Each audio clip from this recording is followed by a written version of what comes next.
Hello students, welcome again to my YouTube channel SV Technobyte Physics। Students, हम dimensional analysis पढ़ रहे हैं और लास्ट वीडियोस में हमने डायमेंशनल एनालिसिस के एप्लीकेशंस पढ़े थे। फर्स्ट एप्लीकेशन हमारा जो डायमेंशनल एनालिसिस पे था वो था to convert one system into another. Second जो एप्लीकेशन था to check the accuracy of the formula, that is correctness of the formula, कि फॉर्मूला सही है या फिर फॉर्मूला गलत है। अब हमारा डायमेंशनल एनालिसिस का जो लास्ट एप्लीकेशन है वो है students to derive a relation between different physical quantities. Students, हमें फिजिकल क्वांटिटीज दी जाएंगी और उनमें रिलेशन बनाना है, कोई फॉर्मूला डिराइव करके बताना है। एग्जाम्पल के लिए मैं आपको यहाँ एक एग्जांपल दे रहा हूं कि भाई अगर सपोज कीजिए हमारे पास ये एक सिंपल पेंडुलम है, सिंपल पेंडुलम है स्टूडेंट्स, और ये है सिंपल पेंडुलम की लेंथ। ठीक है स्टूडेंट्स, ये है बॉब जिसका मास है m। अगर हम इसको इसकी मीन पोजीशन से डिस्प्लेस कर देते हैं, मान लिया हम इसको यहां ले आए और यहां लाके अगर हम छोड़ देते हैं स्टूडेंट्स, तो फिर ये क्या करेगा, यहां से दूर वाले एंड पे जाएगा, इसको हम एक्सट्रीम पोजीशन बोलते हैं, इधर गया और फिर वापस आया, एक राउंड कंप्लीट हो जाता है स्टूडेंट्स। जब जाएगा और फिर वापस आएगा तो क्या होगा, एक राउंड कंप्लीट हो जाता है।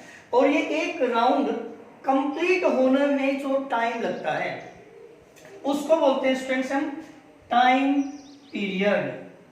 क्या बोलते हैं, time period of simple pendulum. ठीक है students, time taken to complete one round, एक राउंड कंप्लीट होने में जो टाइम लगता है, जैसे कि ये यहां से गया और वापस आ गया, एक राउंड कंप्लीट हो गया, उसको हम क्या बोलते हैं, time period of simple pendulum. ठीक है, उसके बाद से फिर जाएगा और फिर आएगा। ठीक है, जितना टाइम लेगा उसको क्या बोलते हैं, टाइम पीरियड। ऐसे ये ऑसिलेट करता रहता है स्टूडेंट्स। तो हमें कहता है कि जो ये टाइम पीरियड है इस सिंपल पेंडुलम का, कि भाई कितना टाइम लेगा जाके और वापस आने में, वो डिपेंड करता है एक तो students mass of the Bob, कि जो ये बॉब है इसका मास कितना है। Second students length of the pendulum, length है पेंडुलम की ये L, इस पे डिपेंड करता है कौन, ये टाइम पीरियड। मैं फिर बता रहा हूं, टाइम पीरियड डिपेंड करता है, ऐसा हमें गिवन है, मास ऑफ द बॉब इस पे। ठीक है स्टूडेंट्स, सेकंड किस पे डिपेंड करता है, length of the pendulum L पे, और जो थर्ड है एक्सेलरेशन ड्यू टू ग्रेविटी यानी कि G पे, इन पे डिपेंड करता है। अब हमें कहता है कि फिर टाइम पीरियड के लिए आप एक फॉर्मूला डिराइव करके बताइए, derive an expression for time period. तो जो हमारा ये डेरिवेशंस होगा स्टूडेंट्स, ये जो हमारा एप्लीकेशन है to derive the relationship between different physical quantity. Students, सबसे पहले तो ये ध्यान दें, ये हम तब डिराइव कर पाएंगे जब हमें ये पता होगा कि ये फिजिकल क्वांटिटीज इन फैक्टर्स पे डिपेंड करते हैं। अगर हमें ये गिवन है, जैसे कि हमें ये गिवन है कि टाइम पीरियड मास पे डिपेंड करता है, लेंथ पे डिपेंड करता है, एक्सेलरेशन ड्यू टू ग्रेविटी पे डिपेंड करता है। हमें अगर ये पता रखा है या हमें पता है कि टाइम पीरियड इन फैक्टर्स पे डिपेंड करता है, तो फिर हम टाइम पीरियड का इनकी टर्म में रिलेशन डिराइव कर सकते हैं। तो स्टूडेंट्स, किसी भी फिजिकल क्वांटिटी का, जैसे कि यहाँ टाइम पीरियड है, इसका हम फॉर्मूला डिराइव करेंगे। तो किसी भी फिजिकल क्वांटिटी का हम फॉर्मूला डिराइव करते हैं किन की टर्म में, हमें ये अगर बता दिया जाता है कि ये जो क्वांटिटी है वो इन फैक्टर्स पे डिपेंड करती है, तो बताओ फॉर्मूला क्या होगा। जैसे कि स्टूडेंट्स हमें कह दिया जाए कि काइनेटिक एनर्जी डिपेंड करती है, किसी भी बॉडी की जो काइनेटिक एनर्जी है वो डिपेंड करती है उसके मास पे और उसकी वेलोसिटी पे डिपेंड करती है, ये डिपेंड करने का साइन है। अब स्टूडेंट्स सिर्फ ये बताया कि डिपेंड करती है, अब फॉर्मूला तो ये भी बन सकता है कि kinetic energy is equal to m/v, depend तो भी करती है मास और वेलोसिटी पे, काइनेटिक एनर्जी तो मतलब फॉर्मूला तो ये बन सकता है 1/mv, ये भी बन सकता है क्योंकि डिपेंड तो अपनी करती है। ये भी बन सकता है फॉर्मूला m²v, है ना, m²v³, कोई भी रिलेशन बन सकती है, क्योंकि इसने हमें सिर्फ इतना बताया है कि काइनेटिक एनर्जी डिपेंड करती है मास पे और वेलोसिटी पे, लेकिन ये नहीं बताया कि मास की कितनी पावर पे और वेलोसिटी की कितनी पावर पे। वो अलग बात है कि हमें पता है काइनेटिक एनर्जी का फॉर्मूला होता है 12mv²। तो इस हिसाब से तो काइनेटिक एनर्जी मास की 1 पावर पे डिपेंड करती है और वेलोसिटी की 2 पावर पे डिपेंड करती है। ये तो हमें स्टूडेंट्स पता है, लेकिन अगर हमें पता ना हो, अगर हमें ये पता ना हो, हमें तो सिर्फ इतना दिया है ना कि मास पे और वेलोसिटी पे डिपेंड करती है काइनेटिक एनर्जी, तो हमें सिर्फ इतना दे रखा है, तो हमें क्या पता लगेगा कि जी यहाँ वेलोसिटी की 2 पावर आएगी, कहाँ से पता करेंगे हम ये बात? तो ये स्टूडेंट्स हम ये जो हमारा डायमेंशनल एनालिसिस है, ठीक है, वहां से हम ये डिराइव करेंगे कि वेलोसिटी की 2 पावर आएगी इनके बीच में रिलेशन में। ठीक है स्टूडेंट्स, तो जब भी हम एक फॉर्मूला डिराइव करेंगे तो हमें गिवन मिलेगा कि जैसे काइनेटिक एनर्जी है ये मास और वेलोसिटी पे डिपेंड करती है, तो हम फॉर्मूला डिराइव कर सकते हैं यूजिंग डायमेंशनल एनालिसिस से। जैसे यहाँ हमें गिवन है कि time period depends upon mass of the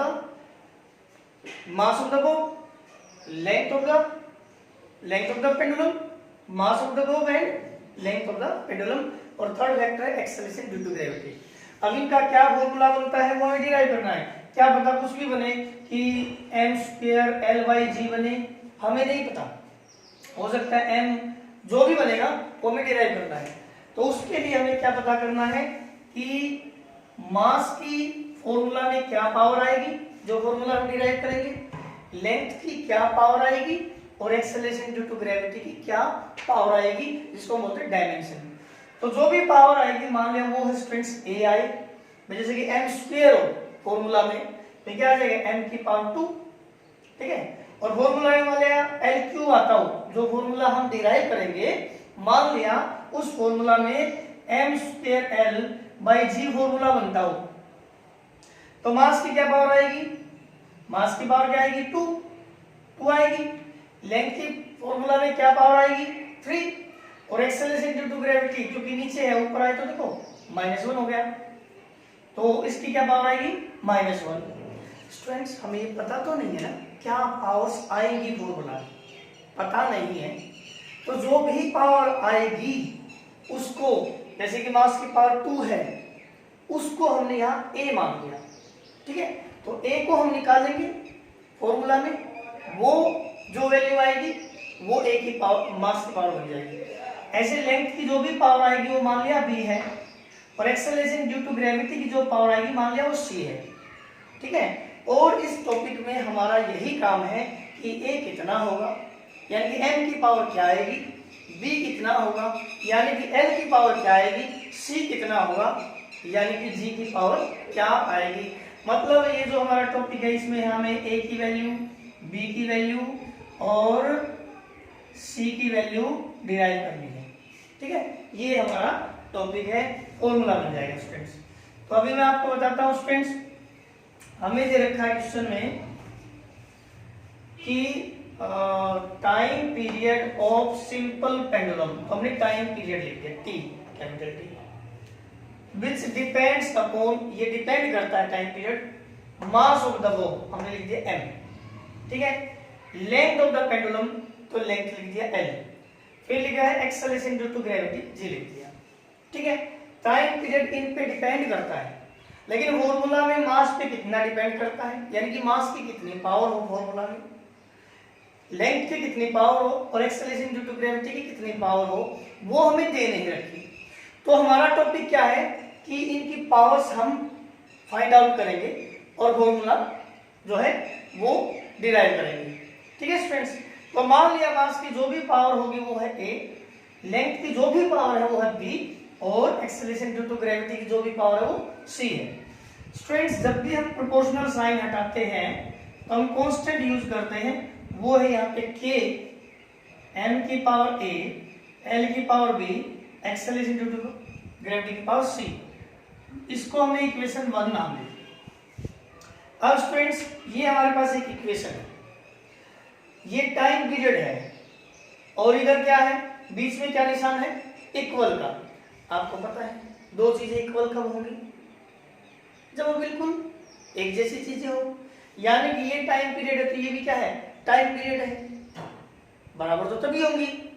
और 4 इज इक्वल टू मैं 10 तो लिख नहीं सकता है ना, 4 इज इक्वल टू तो 4 ही होगी, ठीक है। तो अगर ये 4 है तो ये 4 है, कहने का मतलब ये है कि ये टाइम पीरियड है तो ये भी टाइम पीरियड है, और अगर ये भी टाइम पीरियड है तो दोनों के डायमेंशन फॉर्मूले भी बराबर होंगे। तो हम क्या करेंगे, इनके डायमेंशन फॉर्मूले लिख देंगे।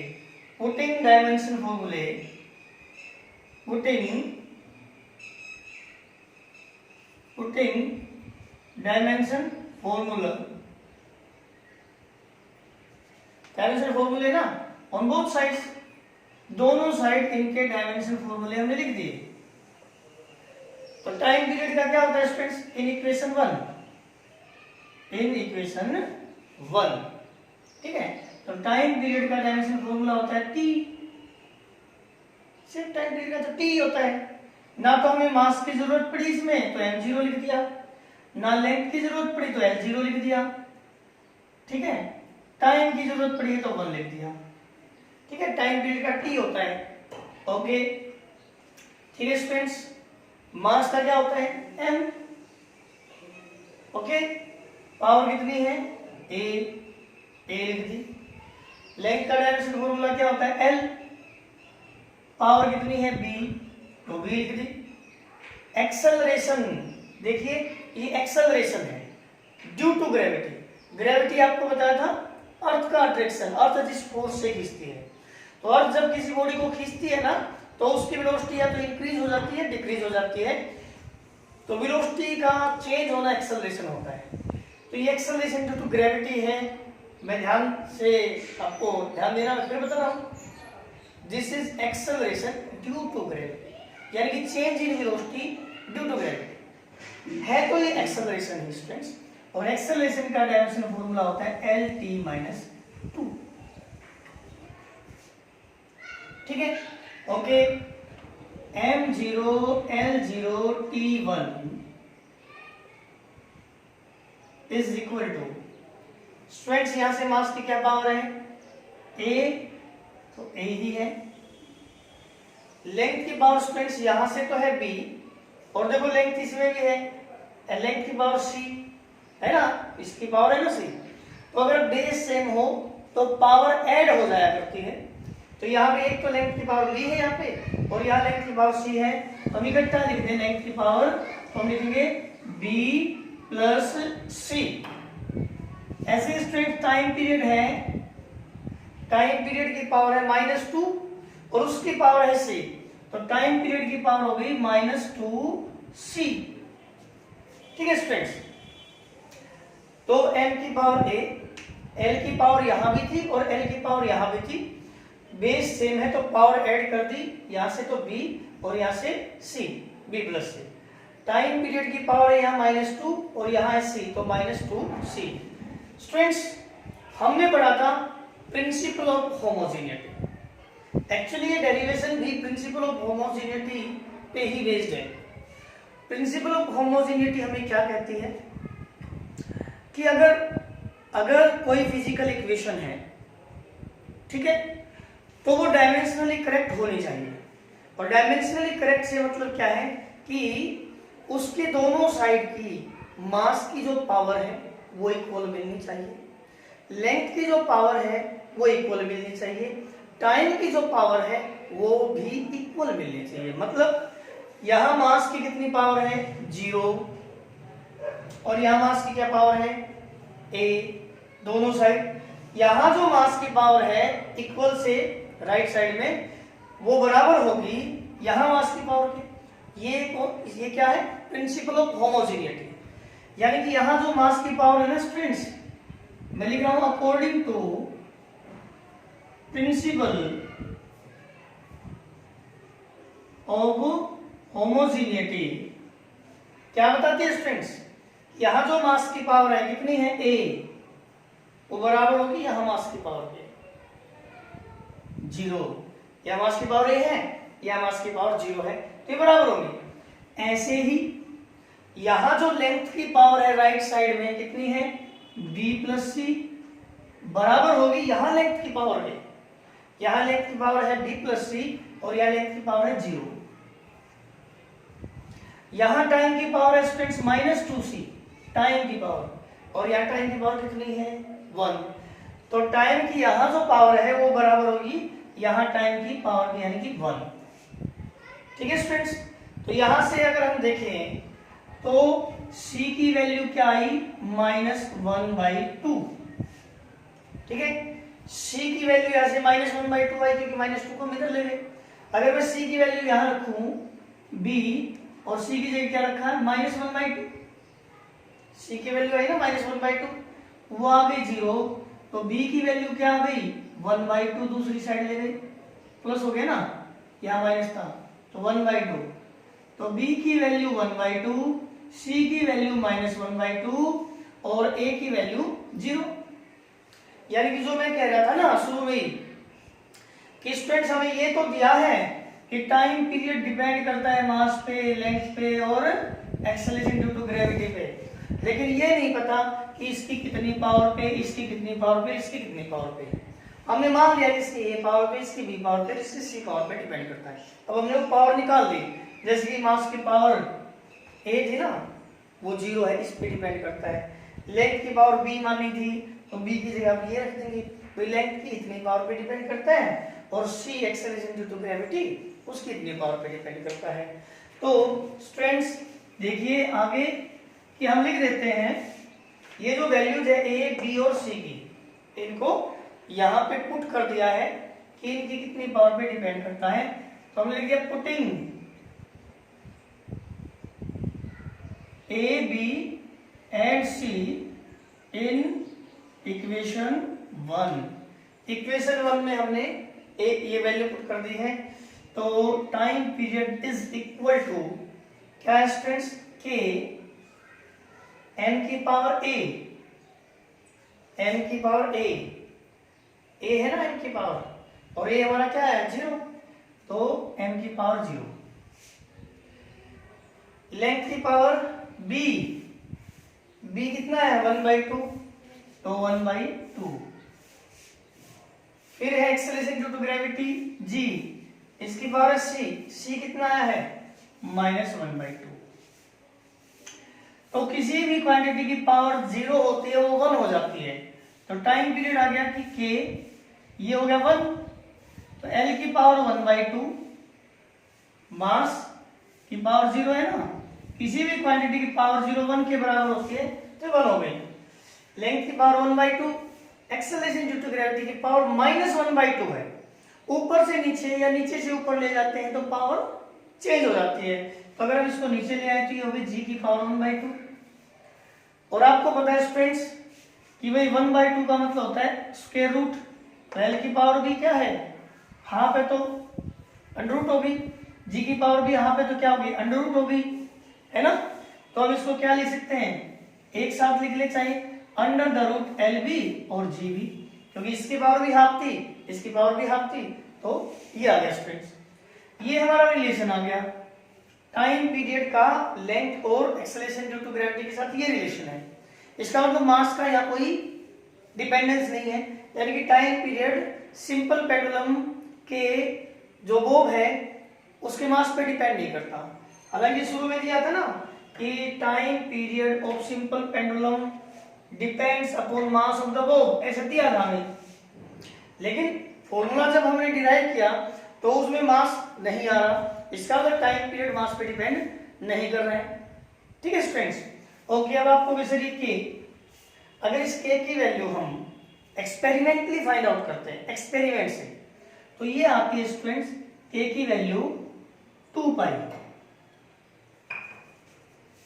के की वैल्यू क्या आती है 2 पाई, तो टाइम पीरियड आता है 2 pi under the root L/G। तो ये हमारा फॉर्मूला है टाइम पीरियड के लिए, सिंपल मेथड के टाइम पीरियड के। अब मैं जहां तक समझ रहा हूं आपके माइंड में ये जरूर आ रहा होगा सर के की वैल्यू कहाँ से पता लगी। तो मैं फिर बता रहा हूँ एक्सपेरिमेंट्स जो हैं वो शो करेंगे इसकी वैल्यू 2 पाई आएगी। अभी आपको पता नहीं है तो अभी थोड़े टाइम बाद जब आप बार बार करोगे तो आपको ये वैल्यूज ध्यान रहने लग जाएंगी। और अगर आपको ध्यान ना भी रहे कि सर हमें तो याद नहीं रहती है तो फिर आप अगर यहाँ तक भी करते हो कि टाइम पीरियड का फॉर्मूला है के under the root L by G, तो भी आपका क्वेश्चन सही माना जाएगा। ठीक है स्टूडेंट्स, देखिए ये था हमारा application of dimension analysis to derive a formula. इसी को अगर हम आगे ले तो एक और क्वेश्चन लेते हैं स्टूडेंट्स, और वो क्वेश्चन हमारा है, देखिए ये हमारे पास क्वेश्चन है students, frequency of vibration of a stretched string. कि अगर कोई स्ट्रिंग है, धागा है स्टूडेंट्स, वायर है, वो दोनों एंड्स से हमने बांध रखा है और स्ट्रेच खींच के बांध रखा है स्टूडेंट्स, ठीक है, खींचा हुआ है। तो अगर आप इसको इसकी जगह से डिस्प्लेस कर देते हैं, हिला देते हैं, क्लिक कर देते हैं ऐसे, तो ये जो धागा है दोनों तरफ से जो बांध रखा है आपने, ये क्या करेगा, हिलना शुरू हो जाएगा, वाइब्रेट करेगा। गिटार में, हारमोनियम में कोई वायर है, बांध रखा है दोनों साइड से, और आप अगर उसको एक बार छेड़ देते हो स्टूडेंट्स, तो क्या होगा, वो ऊपर नीचे वाइब्रेट होने लग जाएगा। तो स्टूडेंट्स जो ये वाइब्रेट करता है, 1 सेकंड में जितनी बार वाइब्रेट करता है उसको बोलते हैं स्टूडेंट्स हम फ्रीक्वेंसी। इसको हम एफ से भी डिनोट कर देते हैं और न्यू से भी डिनोट कर देते हैं। ठीक है, अब क्वेश्चन में कहा है frequency of vibration of A stretched string, कि जो फ्रीक्वेंसी है कि 1 सेकंड में ये वायर कितनी बार वाइब्रेट करेगा, डिपेंड्स अपॉन, वो डिपेंड करता है स्टूडेंट्स। हम सॉल्यूशन भी साथ साथ करेंगे। क्या बताया है कि frequency of vibration of A stretched string, एक जो स्ट्रिंग है जो कि स्ट्रेच्ड है, खिंचा हुआ है, ठीक है, उसको अगर हम छेड़ देते हैं तो क्या होता है, वो वाइब्रेट करता है। 1 सेकंड में जितनी बार वाइब्रेट करता है स्टूडेंट्स, उसको हम बोलते हैं फ्रीक्वेंसी। अब कहते हैं जो फ्रीक्वेंसी है वो डिपेंड करती है, नंबर 1 मास पर यूनिट लेंथ, सॉरी, तो मास पर यूनिट लेंथ है स्टूडेंट्स, स्मॉल एम से डिनोट करते हैं, वो है मास पर यूनिट लेंथ। तो ये स्मॉल एम, ये डिपेंड करता है, हमें बताया गया है। दूसरा लेंथ ऑफ द स्ट्रिंग, यानी कि लेंथ पे डिपेंड करता है। और तीसरा tension in the string, tension पे डिपेंड करता है। देखिए स्टूडेंट्स, नंबर 1 पर ये m स्मॉल m लिख रखा है, ये मास नहीं है, तो फिर क्या है, यूनिट लेंथ का मास। ध्यान दे, मास per unit length, unit length का मास। ध्यान से समझना क्या बता रहा हूं, कि मान लिया जाए स्टूडेंट्स, ये जो वायर है इसकी लेंथ है 4 मीटर। कितनी लेंथ है, 4 मीटर। और इस 4 मीटर लेंथ का जो वायर है इसका मास है 20 ग्राम। इतना मास है 20 ग्राम, लेंथ कितनी है, 4 सेंटीमीटर। तो 4 सेंटीमीटर का है ना 20 ग्राम, 1 सेंटीमीटर का कितना होगा, उसको हम लिखते हैं मास per unit length. Unit length का जो मास है वो, तो ये है 4 सेंटीमीटर लेंथ है और 4 सेंटीमीटर का मास 20 ग्राम है, तो फिर क्या आएगा, 5 ग्राम पर सेंटीमीटर, यानी कि 1 सेंटीमीटर का जो मास है वो कितना है, फिर 5 ग्राम। तो ये जो 5 ग्राम आया है पर सेंटीमीटर, इसको बोलते हैं मास पर यूनिट लेंथ, यानी कि यूनिट लेंथ का जो मास है। तो ध्यान दे, ये जो स्मॉल m है मास पर यूनिट लेंथ, ये मास नहीं है, मास ऑफ यूनिट लेंथ है।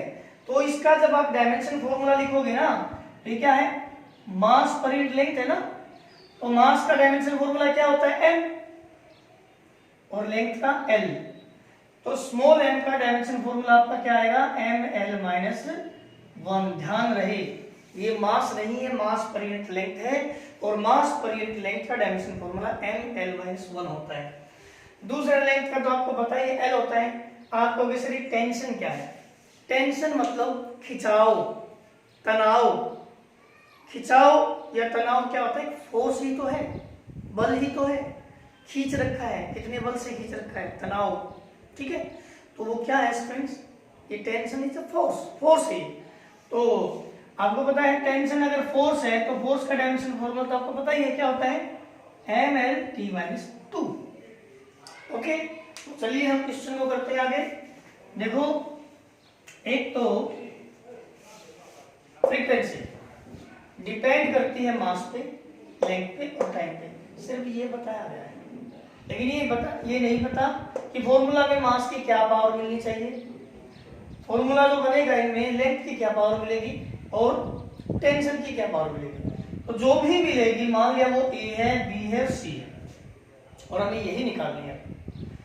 तो फ्रीक्वेंसी डिपेंड करती है इन फैक्टर्स पे। जब आप प्रोपोर्शनल साइन हटाते हो तो कोई कांस्टेंट यूज करते हो के, तो एम की पावर ए, लेंथ की पावर बी और टेंशन की पावर सी, इनको हमने लिख दिया नंबर 1। अब जो कि इधर फ्रीक्वेंसी तो ये भी फ्रीक्वेंसी के बराबर है, तो इन दोनों का डायमेंशन फॉर्मूला बराबर होगा। तो हम क्या करेंगे, पुटिंग डायमेंशन फॉर्मूले ऑन बोथ साइड्स, दोनों साइड्स हमने डायमेंशन फॉर्मूले पुट कर दिए हैं। फ्रीक्वेंसी जो होती है स्टूडेंट्स वो होती है 1/टाइम पीरियड, ये टाइम पीरियड का उल्टा होती है। तो फ्रीक्वेंसी का डायमेंशन फॉर्मूला फिर क्या होना चाहिए, टाइम पीरियड का तो आपको पता है टी होता है, तो फ्रीक्वेंसी का फिर क्या होना चाहिए, टी की पावर -1। तो क्या फ्रीक्वेंसी में मास की जरूरत पड़ी है, नहीं पड़ती, तो m0। क्या फ्रीक्वेंसी के डायमेंशन फॉर्मूला में लेंथ की जरूरत पड़ती है, नहीं पड़ती, तो l की पावर भी 0 लिखो। और टाइम की जरूरत पड़ती है, t-1 है, तो ये तो हमने लिखा dimension formula of frequency. Okay students, ये है क्या है, मास नहीं, मास पर यूनिट लेंथ, बताया था आपको, मास पर यूनिट लेंथ। तो क्या डायमेंशन फॉर्मूला इसका, mL-1। हाँ, ये जो कांस्टेंट है स्टूडेंट्स, कांस्टेंट, इसका डायमेंशन फॉर्मूला नहीं है, ये डायमेंशन लेस है। ये मैं पिछले क्वेश्चन में भी बताना भूल गया शायद, क्या होगा, डायमेंशन लेस होगा, ठीक है। तो mL-1, और क्योंकि पावर a है तो a, लेंथ की पावर b है तो लेंथ l है और b, और ये है टेंशन, टाइम नहीं है स्टूडेंट्स, ये टेंशन है, और टेंशन का क्या होता है, फोर्स mL/T-2, ये है पावर c। तो इधर है m की पावर 0, l की पावर 0, t की power -1 is equal to strength, mass की पावर यहाँ क्या है a, और ध्यान दे तो मास की पावर यहाँ भी है c, और जब बेस सेम हो तो पावर ऐड हो जाया करती है। तो m की पावर a यहाँ से है और m की पावर c यहाँ से है, तो मैंने लिख दिया a + c, बेस सेम है, पावर ऐड होगी। लेंथ की पावर पे आ जाते हैं स्टूडेंट्स, लेंथ की पावर यहाँ क्या है -1 और उसकी पावर a, तो -1 की पावर a है तो -a हो गई, तो लेंथ की पावर यहाँ से तो आ गई -a, यहाँ से लेंथ की पावर है b, ठीक है, बेस सेम है तो पावर ऐड कर देंगे तो +b हो गया, और यहाँ से लेंथ की पावर c है, बेस सेम है, पावर ऐड होगी +c हो गया। लेंथ की पावर -a यहाँ से, लेंथ की पावर b यहाँ से, और लेंथ की पावर c यहाँ से। अब आ गया बचा कौन, टाइम।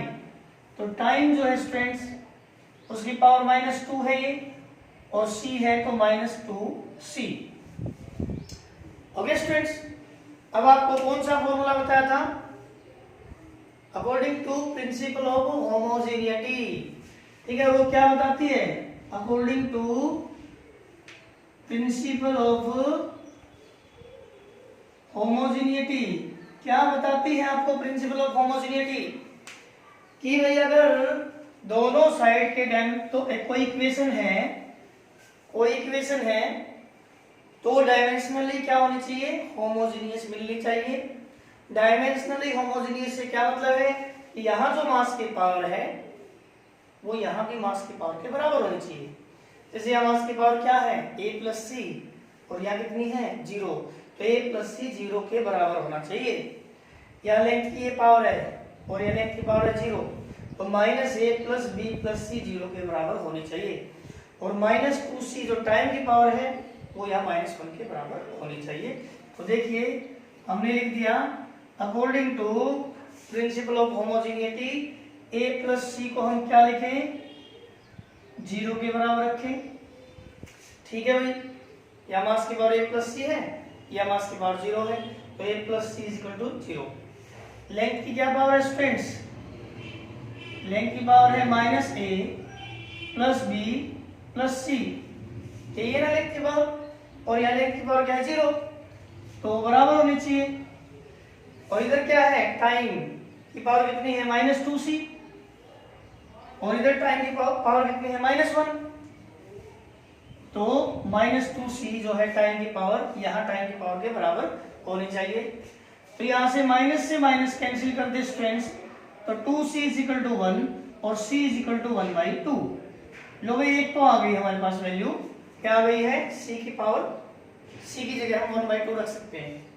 अब अगर मैं c की वैल्यू यहाँ रखूं a + c, यानी कि c की जगह हमने लिख दिया 1/2, तो ये कितना आ गया -1/2।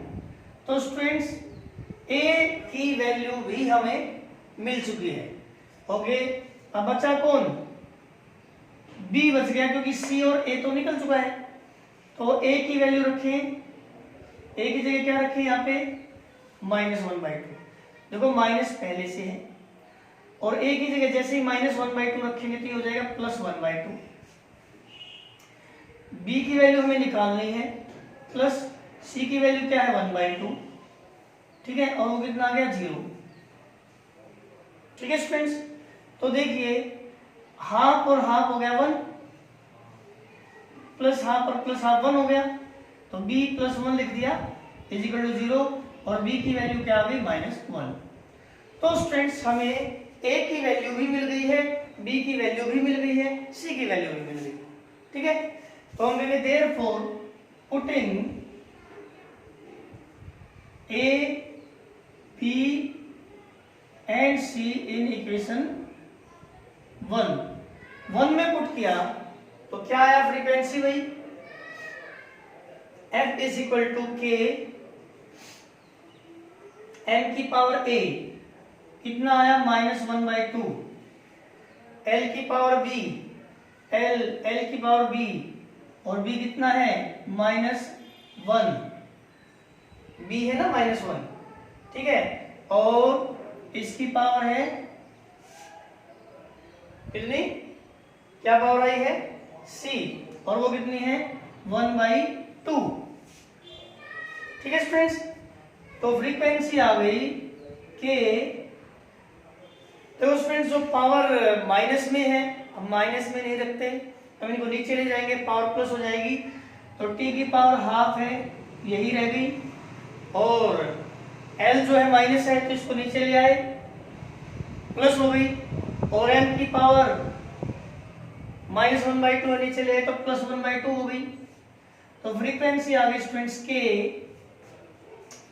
देखो पावर हाफ होती है ना, वो अंडर रूट होता है, तो टाइम की भी पावर हाफ है, इसके ये भी अंडर रूट के अंदर आ जाएगा, और ये भी अंडर रूट के अंदर आ जाएगा m, तो ये आ गया √t/m, और नीचे क्या बचा हुआ है l।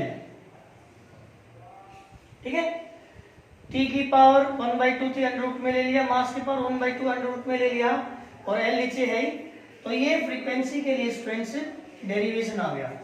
ठीक है, तो स्टूडेंट्स इस पे बेस्ड ऐसे कई सारे क्वेश्चंस मिलेंगे आपको बुक में, एक बार आप इनको ट्राई कीजिए।